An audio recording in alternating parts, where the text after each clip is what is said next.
베드로전서 1장 22절부터 25절 말씀. 찾으셨으면 우리 함께 봉독하시겠습니다. 너희가 진리를 순종함으로 너희 영혼을 깨끗하게 하여 거짓이 없이 형제를 사랑하기에 이르렀으니 마음으로 뜨겁게 서로 사랑하라. 너희가 거듭난 것은 썩어질 씨로 된 것이 아니요 썩지 아니할 씨로 된 것이니 살아있고 항상 있는 하나님 말씀으로 되었느니라. 그러므로 모든 육체는 풀과 같고 그 모든 영광은 풀의 꽃과 같으니 풀은 마르고 꽃은 떨어지되 오직 주의 말씀은 세세토록 있도다 하였으니 너희에게 전한 복음이 곧 이 말씀이니라. 아멘. 우리 말씀을 받기 전에 말씀의 은혜 달라고 우리 한번 통성으로 기도하겠습니다. 말씀이 가로막히지 않기 위하여 우리 또 마음과 생각의 모든 죄와 또 손에 우리 몸의 모든 죄를 회개도 같이 하겠습니다. 하나님 아버지 감사합니다. 오늘 이 시간에 저희들에게 주실 말씀을 받기 위하여 하나님의 우리가 주님의 보혈로 깨끗이 씻겨지기 원합니다. 알고서도 주님 앞에 충성하지 못하고 사랑하지 못한 복음을 전하지 못한 기회를 놓친 모든 불충성과 게으름과 시기와 질투와 우리 마음속의 분과 여러 가지 말의 허물과 하나님 우리 인격의 모질함으로 말미암아 발생한 모든 것들 다 허물이지만 이 시간 주님의 십자가의 보혈을 의지하고 하나님께 간구하오니 하나님 덮어주시고 주의 말씀이 오늘 우리를 새롭게 빚어주실 수 있도록 하나님 우리 마음밭에 주님의 보혈로 씻겨진 아버지의 믿음의 그 밭에 하나님의 말씀 심겨지도록 은혜를 다하여 주시옵소서. 썩지 아니하시고 항상 있어 영원히 살아계신 하나님의 그 말씀으로 오늘 우리의 마음밭에 생명의 놀라운 풍성한 역사가 일어나도록 하나님 도와주셔서 우리 주 예수 그리스도의 형상을 아버지여 참으로 나타내며 하나님이여 닮아가며 하나님이 그 예수님을 증거하는 작은 예수들이 다 될 수 있는 우리들 될 수 있도록 축복해 주시고 전하는 부족한 종은 십자가 뒤에 감추어 주시고 오직 성령께서 마른 막대기보다 못한 부족한 종 사용하여 주셔서 하나님의 말씀만 드러나고 우리 모든 성도들 하나님의 말씀 앞에 반응하는 복된 시간 되게 하여 주시옵소서. 거룩하신 하나님 우리 죄와 허물을 용서하여 주시고 크신 사랑으로 하나님의 생명의 말씀을 들을 수 있는 은혜 허락하여 주시고 이 부족한 종 사용하여 주시옵소서. 예수님의 이름으로 기도하옵나이다. 아멘. 오늘 베드로전서 세 번째 강의를 시작을 합니다. 지난번에 영상 올렸던데 첫 번째가 아니고 두 번째였어요. 제목이 잘못됐습니다. 바꿔주시고요. 오늘 읽은 말씀이 1장 22절에서 25절 말씀을 읽었는데요. 이 말씀은요, 거듭남에 대해서 지금 말하고 있습니다. 너희가 거듭난 것은 썩어질 씨로 된 것이 아니요 라고 말하면서 23절에 보면은 이 거듭난 것, 우리가 흔히 말하는 거듭남 여기에 대해서 이야기를 하고 있는데 이 거듭남에 대해서 이야기하고 있다는 것이 두 부분에 의해서 증거가 됩니다. 첫 번째는 왜 거듭남에 대해서 이야기하고 있는가 하는 것이 오늘 거듭남을 말하고 이것이 지금 거듭남에 대해서 말하고 있는 것이다. 이렇게 증거를 하고 있는데요. 그것은 1장 9절이죠. 다 같이 보시면 1장 9절에 믿음의 결국 곧 영혼의 구원을 받음이라. 이렇게 영혼의 구원에 잇대어서 지금 이어지기 때문에 이 영혼의 구원이 거듭남과 상관이 있다. 이걸 지금 이야기하는 겁니다. 사람이 예수님을 주로 믿고 그 결과 영혼의 구원을 받는데 그 현상은 1절에서 8절과 같아요. 1장 8절과 같아요. 어떤 현상인가 하니까 예수가 너희를 보지 못하였으나 사랑하는도다. 이제도 보지 못하나 믿고 말할 수 없는 영광스러운 즐거움으로 기뻐하니. 이게 현상이에요. 믿음의 결국 곧 영혼의 구원을 받음이라. 영혼의 구원을 받은 증거, 현상이 뭐냐? 너희가 보지 못한 예수, 아직도 못 보고 있는 그 예수를 안 보고도 사랑하는 거예요.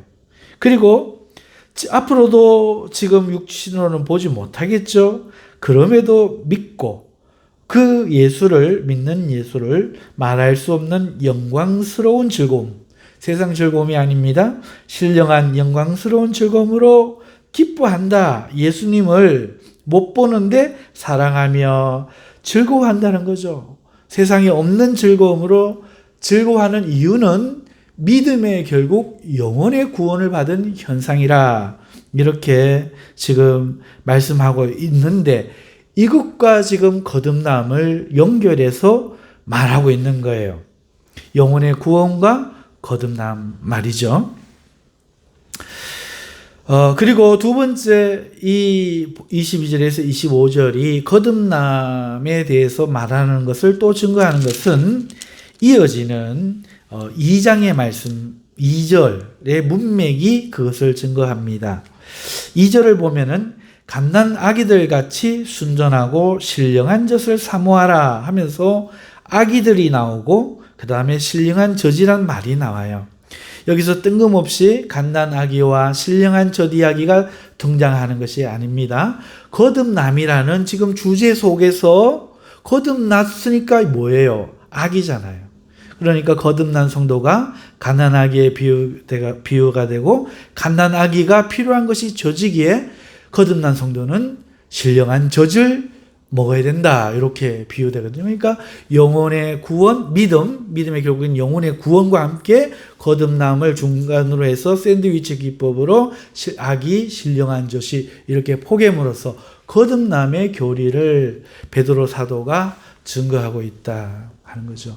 이러 볼 때 학문적인 정확한 히브리식 그 문학 구조를 가지고 있고, 그리고 말함에 있어서도 대단히 정교한 문맥을 가지고 말하고 있는 것을 우리는 볼 수 있는데, 이것이 바로 오순절날 사도 베드로가 말할 때 저가 학문 없는 범인인 줄 알고 제사장과 바리새인들이 보고 있다가 어떻게 저런 말씀을 저렇게 권위 있게 권능 있게 전하는가, 깜짝 놀랐던 바로 그 장면이죠. 그 이유도 단 한 번이 아니라 베드로 사도는 그 이후에 사도로서 언제나 공부를 하지 않은 어부 출신의 범인, 학문을 하지 않은 범인이었지만 이렇게 지혜와 지식이 넘치는 주의 사도로 사역을 계속했다 하는 것을 우리가 능히 짐작해 볼 수 있는 것입니다.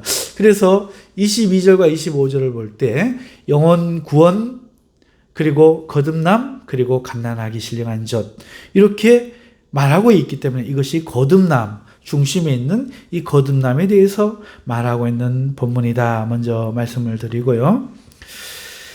자, 그래서 이 부분을 가지고, 이 부분만 가지고 결론적으로 먼저 잠깐 말씀을 드리자면은요, 성도가 예수님을 믿을 때 육신에는요 아무런 변화가 없습니다. 그리고 구원은 육신도 받는데 이 육신의 구원은 종말론적으로 이루어져요. 몸은 아무 변화가 없고요. 물론 성경 들어오시는 거 말고요. 몸은 아무 변화가 없고요. 이 육신은 구원을 받는데 종말론적으로 새 몸으로 구원을 받는 겁니다. 하지만 영혼은 이미 변하는 거예요. 예수님을 믿을 때 영혼은 이미 변하고 영혼은 이미 구원을 받는다는 사실을 이 말씀을 통해서 우리는 알 수 있죠. 그리고 예수를 믿은 성도의 영혼은요, 그렇기 때문에 이전과 완전히 다릅니다. 이전과 같지 않아요. 어떻게 다르냐? 전에는 이룰 수 없었던 일, 다시 말하면 예수님을 사랑하고 기뻐하게 된다는 거죠. 세상 사람들은 아무리 예수를 증거해도 기뻐하지 않습니다. 사랑할 수가 없어요. 예수를 사랑하고 기뻐하게 되는 이것이 바로 영혼의 구원을 받은 현상이며 이 거듭난 현상이라는 거죠. 그래서 영혼의 부모인 예수를 아기가 엄마를 사랑하고 기뻐하듯 한다, 이 말을 지금 전하고 있는 것이죠. 그래서 거듭난 영혼들은 예수님을 부모와 같이 여기기 때문에 예수님의 그 십자가의 자궁에서 그 생명으로 우리가 낳기 때문에 본능적으로 우리는 그가 영원한 아버지, 우리가 구약 요절 암송할 때 예수 그리스도를 뭐라고 외웠습니까? 영원하신 아버지라 하리라 라고 우리가 외웠잖아요. 그래요. 그래서 영원한 아버지, 부모 이야기하는 겁니다. 자, 이렇게 누구보다도 더 우리에게 와 닿을 수 있는 용어를 통해서 지금 베드로 사도가 무엇을 말하느냐? 갑바도기아와 그 유럽과 본도와 그 무시아와 그 지역에 흩어진 모든 나그네들에게 너희들은 예수 그리스도의 자녀가 되었다. 그래서 구원받은 것이다. 곧 구원받은 자기를 이해할 뿐만 아니라 부모로서 예수님을 인식하고 그리고 받은 바 그 구원이 얼마나 확실한지 깨달아 없어질 정금보다 더 귀한 이 구원의 믿음의 이 구원의 확신을 가지고 지금 잠시 근심하게 될 여러 가지 환난을 만날 때에 너희는 염려하지 마라 이렇게 격려하고 있는 것입니다. 자, 그러면서 이어지는 말씀이 너희가 거듭난 것은 썩어질 씨로 된 것이 아니요 라고 말씀을 하고 있어요. 이 말씀은요, 첫 번째 무엇이 우리를 거듭나게 하는가 하는 것에 대한 또 이해를 시켜주고 있습니다. 여러분, 무엇이 거듭나게 하는가? 육신이 나는 것은 육신의 일이죠. 여자가 남자의 육신의 씨를 육신의 밭에 가져야 육신이 생성이 되고 자라서 출생하게 되는 것이죠. 이것은 우리가 알고 있는 겁니다. 베드로 사도는 마찬가지로 그 같은 원리로 영의 출생을 지금 그걸로 설명하고 있어요. 영이 생성되고 출생하려면요, 반드시 영의 씨가 필요합니다. 그래서 영혼을 생성하게 하는 이 씨가 육신에서는 날 수 없기 때문에 혈통이나 정신이나 철학이나 의지나 이런 데서는 날 수 없고 단 한 군데로 말미암는데 그것은 오직 항상 있고 살아있는 하나님의 말씀인 겁니다. 이 하나님의 말씀이 밭, 곧 인간의 마음 안에 있는 이 믿음의 밭에 떨어질 때 떨어지면 생성되어 싹이나 자라 출생을 하는 것이죠. 이는 예수님도 씨 뿌리는 비유에서 이미 설명해 주신 바가 있습니다. 그래서 우리 육신이 그렇게 태어나듯 영의 비밀도 마찬가지다. 영혼이 어떻게 구원을 받는가? 다른 말로 같은 주제로 놓고 이야기, 영혼이 어떻게 거듭나는가? 예수님은 니고데모에게 그것을 설명하지 않으셨지만 지금 베드로는 설명을 하고 있죠. 하나님의 씨, 하나님의 항상 있고 살아있는 그 영원한 말씀이 사람의 믿음의 밭에 떨어질 때 그 안에서 30배, 60배, 100배 결실할 수 있는 생명의 싹으로 나기 시작한다. 그렇게 거듭나는 것이다. 이렇게 말씀하고 있는 것입니다. 자, 그러면서 이 영혼의 씨에 대해서 말하는데요. 이 씨에 대해서 어떻게 말하는가 하면 항상 있고 살아있는 하나님의 말씀이다 이렇게 말합니다. 그리고 이것은 육과 달리 영원하다 이렇게 말합니다. 모든 육체는 풀과 같이 남이 있다면 이제 마름도 있습니다. 영원한 생명이 아니라는 것이죠.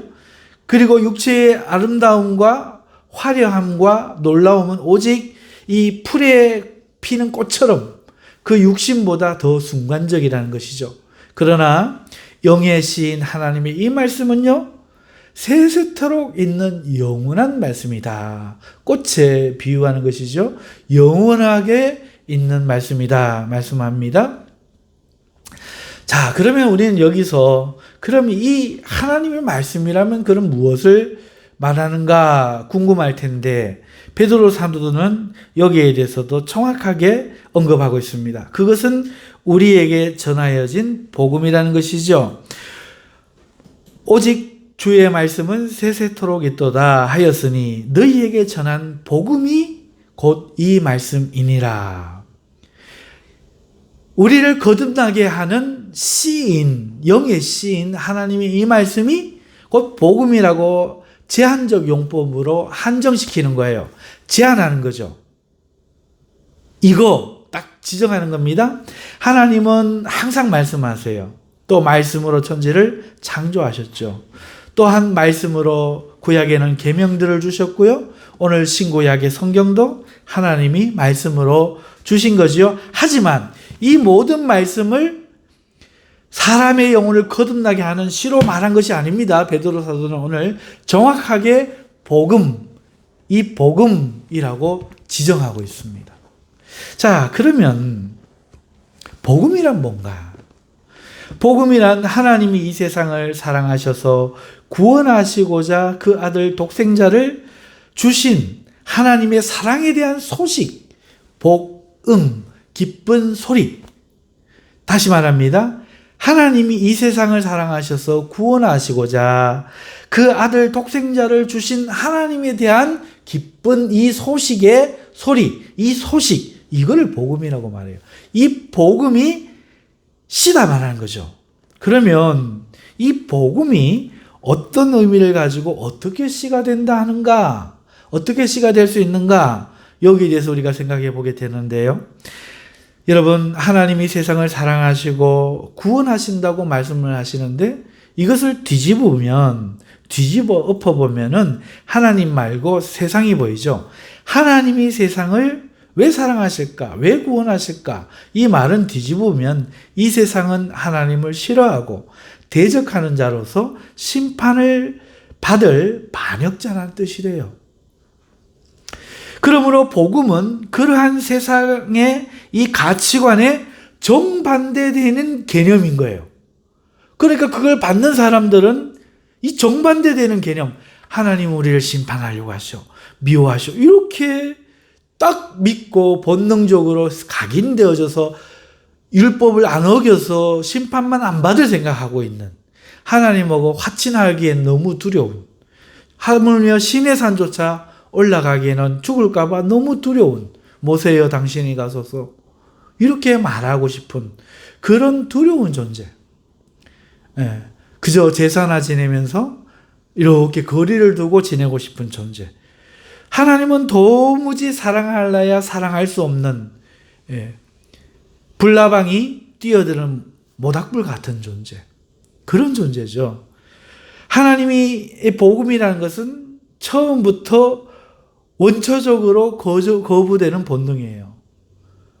사랑하기엔 너무 먼 당신, 사랑할래야 할 수 없는 당신, 그런 존재가 하나님입니다.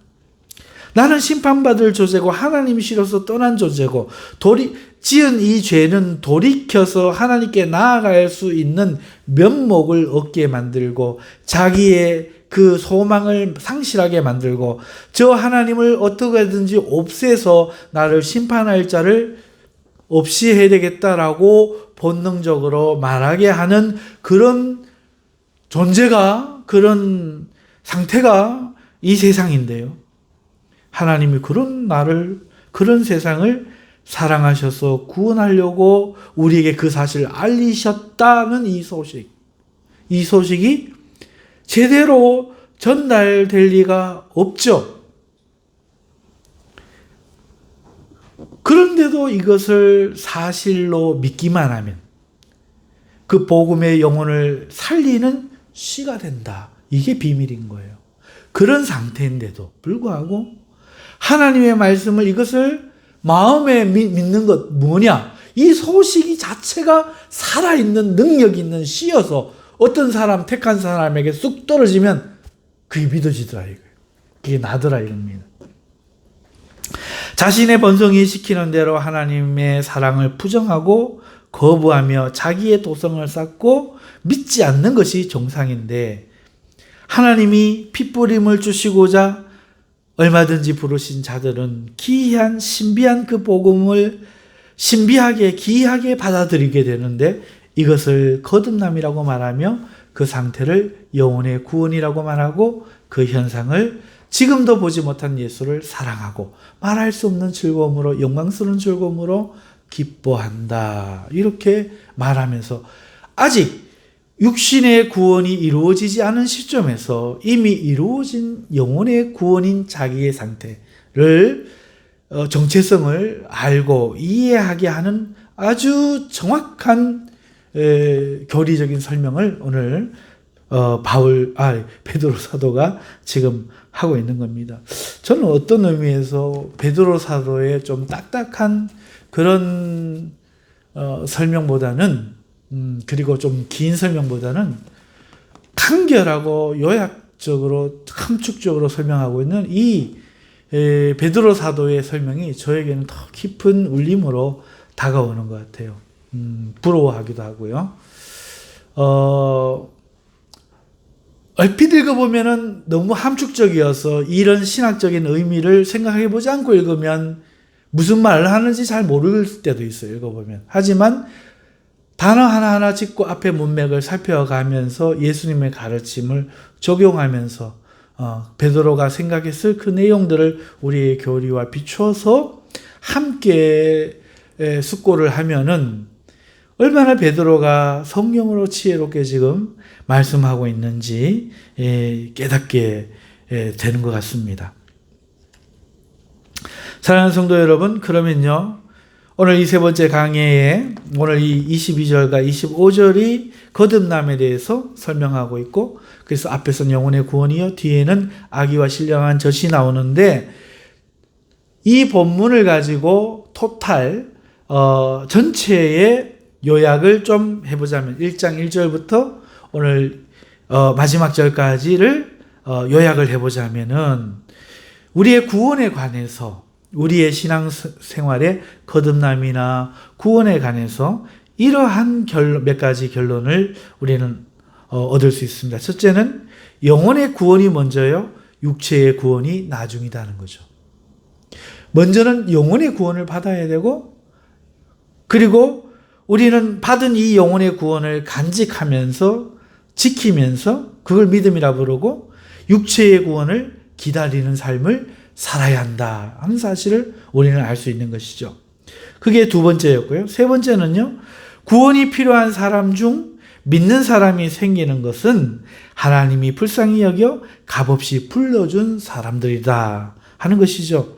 네 번째는요, 이 부름을 받은 사람들은 복음을 들을 때 믿음으로 받게 되는데 이것이 하나님의 선물이라는 거예요. 이게 내가 만드는 게 아니란 거죠. 하나님이 핏부림을 주기 위하여 하나님이 불러서 값없이 주는 선물이다 하는 것입니다. 자, 그래서 믿음의 밭에 다섯 번째는 이 떨어진 복음. 이 복음은 우리는 그냥 복음 이렇게 생각하지만 베드로 사도의 해석에 의하면 곧 썩지 아니하고 세세토록 있으며 항상 있는 이 생명의 영혼을 거듭나게 하는 영혼의 씨라는 거죠. 이 복음 자체가. 이러고 보면은 바울 사도의 말씀도 베드로의 사도의 말씀도 이해가 되죠. 믿음은 들으면서 나며 확 그냥 이해가 되어버립니다. 사랑하는 성도 여러분, 믿음의 밭에 떨어진 복음, 이건 그냥 단순한 사람의 소리가 아니었던 거예요. 하나님이 이 땅에 생명의 씨를 지금 뿌리고 계신 거예요. 길가에 떨어지면 마귀가 주워 먹고 없어지는 것이요. 가시밭이 떨어지거나 자갈밭에 떨어지면 나이는 나도 반응은 해도 결실치 못해서 예수를 믿지만 얼마 가지 못해 시험 들고 떨어지거나 육신의 일들을 이기지 못하고 하나님을 배반한 사람들을 이야기하는 것이요. 마음의 심령의 밭에 믿음의 밭에 떨어지면 자신의 삶이 어떠하든지 간에 하나님의 말씀이 떨어져서 30배, 60배, 100배 결실하게 되는데 그것은 그 밭이 잘남이 아니라 길가와 같은 곳을, 자갈밭과 같은 곳을, 돌짝밭 같은 곳을, 가시떡이 있는 그 가시떡이를 하나님이 갈아엎고 파 던지고 다 치워주시고 갈아엎어주신 농부의 노력에 의한 결과다. 오히려 우리는 선택받은, 믿을 만한 사람들보다 더 나쁜 사람들, 더 연약하고 무지하고 장애가 있는 사람들, 불량배 같은 사람들, 자격 없는 사람들이지만 자격이 있는 이 세상 사람들이 하나님을 무시하고, 왜? 본성이 그거니까.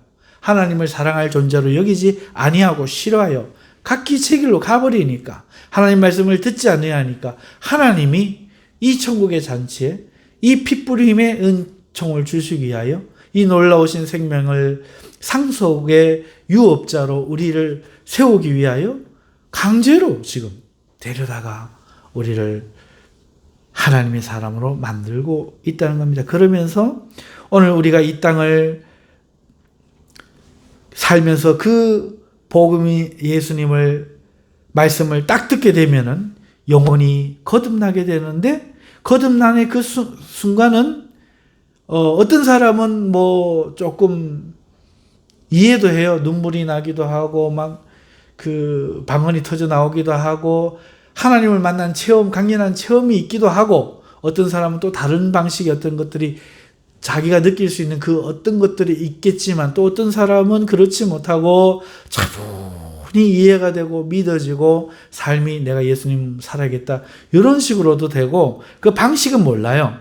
방법은 똑같지 않아요. 하지만 어찌됐든 간에 예수 그리스도로 말미암아 영혼이 거듭나게 된 사람은 예수 그리스도를 그때부터 억지 남편이 아니에요. 부모님과 같아. 아기가 젖을 막 빨려고 엄마 반가워하는 그 엄마 같은 그런 예수님이 보지는 못했는데 너무도 사랑하고 기쁘고 즐거운 상태가 된다. 이것이 영혼의 구원을 받은 상태다 하는 것이죠. 7번째 우리가 알 수 있는 것은, 이러한 사람들은 이제 삶의 방식이 바뀌어야 된다는 겁니다. 몸의 사욕을 따라 살면 안 되고 하나님과 같이 거룩하기를 소망하고 거룩한 두려움으로 이 땅을 살아가야 한다는 것이죠. 그리고 마지막으로 오늘 읽었는 본문 바로 위에를 보면은, 하나님을 가장 기쁘게 하는 것은, 이 땅에서 가장 기쁘게 하는 것은 거짓이 없이 형제를 사랑하는 것이다. 이렇게 적어 놓았습니다. 그래서 오늘 우리가 하나님을 가장 기쁘게 하는 것은 무엇이 해도 영혼을 사랑하는 일은 복음을 전하는 것과 하나님의 사랑을 입은 형제 자매를 사랑하는 것이죠. 예수님도 오직 이 유일한 계명을 주셨죠. 형제를 사랑하면서 용서하면서 용납하면서 자기를 부인하고 살든지 죽든지 예수 그리스도를 위하여 먹고 마시며 그를 즐거워하는 마음 가운데 오늘 육체의 삶을 오직 믿음으로 내 안에 오신 예수 그리스도를 모시고 사는 사람으로서 살아가는 그 사람들이 그 믿음을 지키고 살아가는 것, 이것이 바로 신앙인의 모습이다 하는 것입니다. 세 번째 강의 오늘 이로써 마치도록 하겠습니다. 기도하겠습니다. 하나님 아버지 감사합니다. 오늘 우리가 받은 구원을 무엇으로 설명하든지 간에 하나님 바라옵기에는 우리의 마음이 예수 그리스도에 대하여 정말 이러한 사랑과 기쁨을 가질 수 있는 마음이 되기를 정말 원합니다. 아직도 혹여나 주님보다 더 사랑하거나 나 자신을 더 사랑하여 영혼의 구원에 이르지 못하고 아직도 세상 자리에 머물러 있는 자가 있다면 속히 회개하고 오직 자신의 모든 것을 십자가에 못 박고 예수 그리스도를 사랑하는 기쁨 안에서 다시 태어나게 하여 주셔서 살든지 죽든지 주를 위해 살며 하나님을 기뻐할 수 있는 우리 모두가 되게 하여 주시옵소서. 예수님의 이름으로 기도하옵나이다. 아멘.